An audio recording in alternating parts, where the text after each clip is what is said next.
quick question, and that is, Yeah.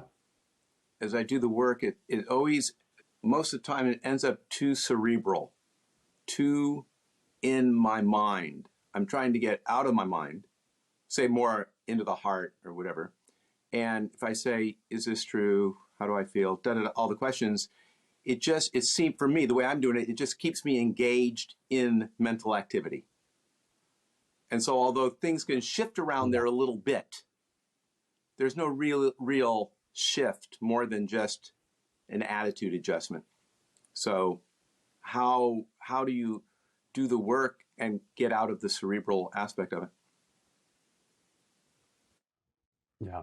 Great question. And I noticed your video went off. I don't know if that was intentional, but I'm not seeing you at the moment. Okay.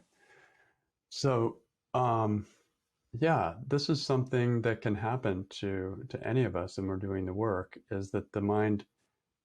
You can do the work in a way that feels cerebral and doesn't feel like it actually shifts that much, and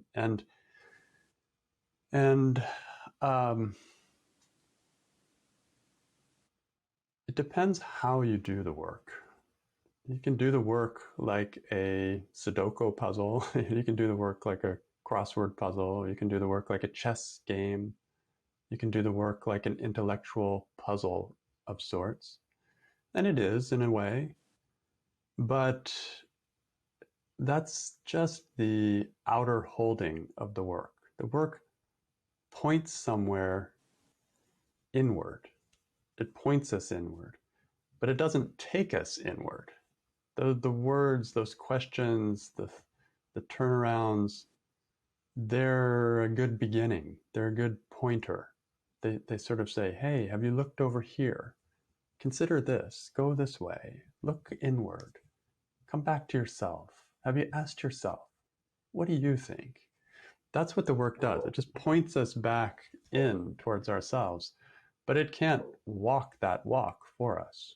We have to follow the pointer, almost let go of the pointer in a way, and allow ourselves to be carried inward by that natural curiosity or that natural just tendency of ourselves to come back to ourselves.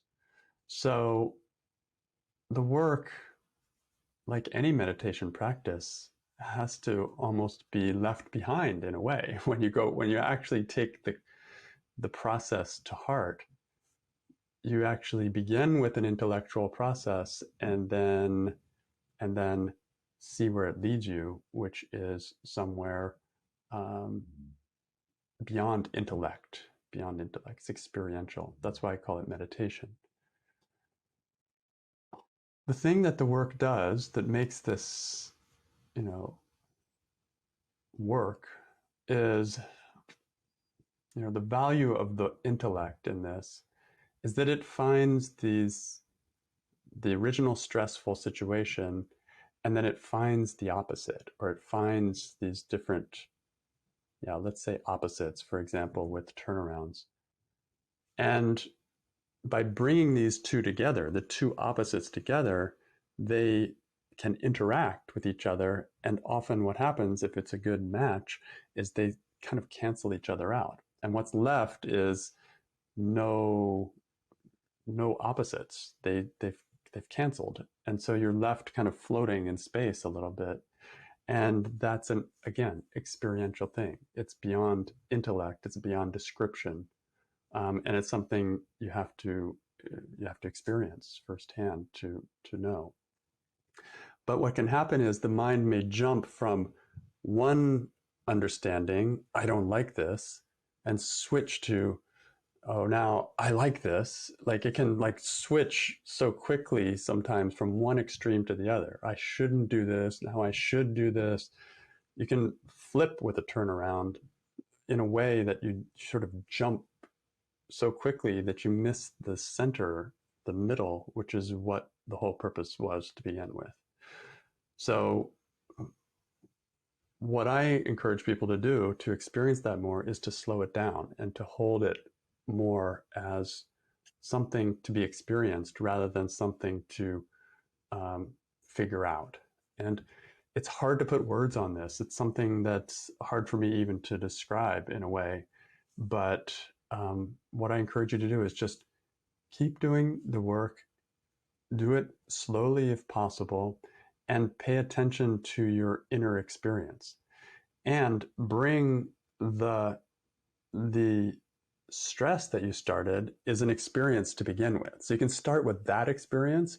And then as you sit with that experience and start working through the questions and then start finding turnarounds, you may find that that experience becomes, it moves into another experience of one where it's neither stress nor even joy. It's a place where there's more of a experience of being.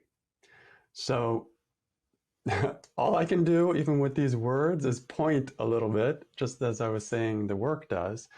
But hopefully that gives a little sense of what I mean when I'm saying the work is a meditation.